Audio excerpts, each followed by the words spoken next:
All animals have to eat. That's just the way nature is.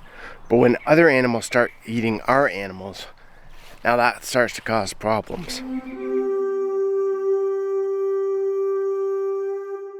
Now we have about 4 ravens that hang around on our farm. And for the longest time, it was a sign for us as good luck, as a good omen. But I don't know what I did to piss Odin off, but those 4 ravens now have caused us a huge amount of headaches. I don't know if you can see them, they're out in the back field right now, playing around back there. But yeah, let me tell you what's been happening. So we've done meat chickens for about 6 years now, and never had any issues before with any predators. We've had foxes that we've seen them before, but they've stayed away. We've seen hawks and eagles, I guess. Not positive, but you know, we've seen some pretty big predator birds around, and they've stayed away. We've got lots of turkey vultures, but they've never hurt the chickens. I don't think they can actually kill any animals. They just eat the dead ones. And the ravens have been around, like I said, for many years, but never caused us a problem. And when we started out, we started keeping the meat chickens in this little shelter here. When they were young, they would go in here, and we'd keep them there overnight just because we were worried about fox and that kind of stuff, and about predator birds. And all around this area is a net as well, electrified. So we figured, you know, fox could probably jump over that and give us a headache, grab some, but it's never actually happened. So we've never had that problem.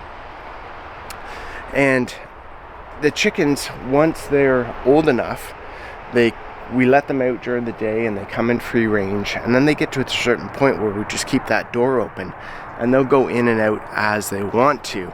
And they spend their time out in the woods here, in the grass, in the bushes, that sort of stuff. So they kind of free range, and that's never been a problem up until this year. Now this year we got this paw hut metal cage, and we figured that would be awesome because, you know, it gives a little more airflow and ventilation than the metal and wood hut that we made. It's also bigger, so this is perfect, right?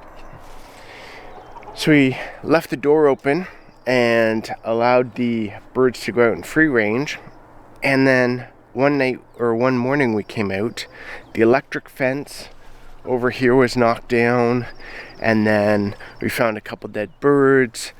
Our dog Odin had some feathers in his mouth, and we thought, somehow we left the fence off or something happened. Odin got through, got a chicken.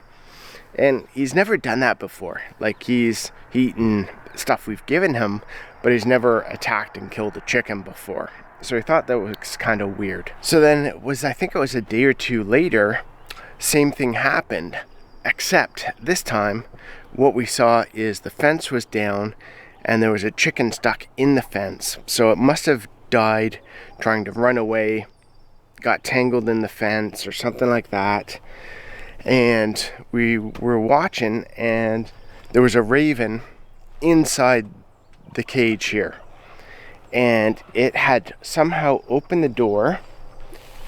There's a little latch here, so somehow the raven had opened this door, pushed it open enough to get in, and that caused the birds to panic. They must have pushed the door open, run out, or something like that.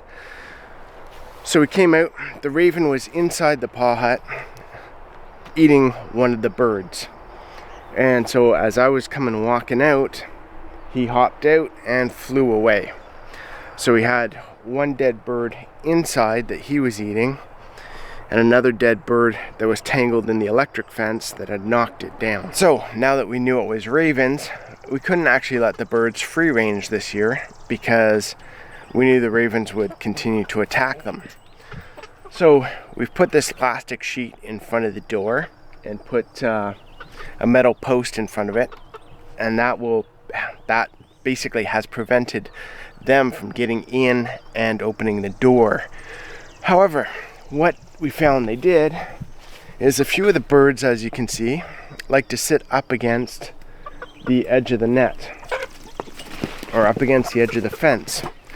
So what they've done is they'll land beside the fence and start grabbing a bird through the fence and peck at the bird. So we came out another time, found one bird that they had pulled through the fence and another bird inside the cage with his head gone. So that's 2 more birds gone from the ravens. So there wasn't much we could do in that case. We were trying to figure out what we could do to kind of block the edges of the cage or keep the chickens in the middle of the cage, and that's just caused us big problems. So we came out the next day and they had grabbed another chicken, pulled it through the cage. So we're up to 7 birds that the ravens had figured out how to grab and eat for themselves. So out of the 50 birds that we purchased, 7 were gone from ravens. So what's happened now is it's actually 5:30 in the morning, and I heard the ravens chatting with each other and flying around. So I just get out of bed, come do a walk around. The ravens see me and know that I'm here, and they'll fly around, but they aren't able to attack the chickens when I'm here. So we kind of let the dog walk around a bit more.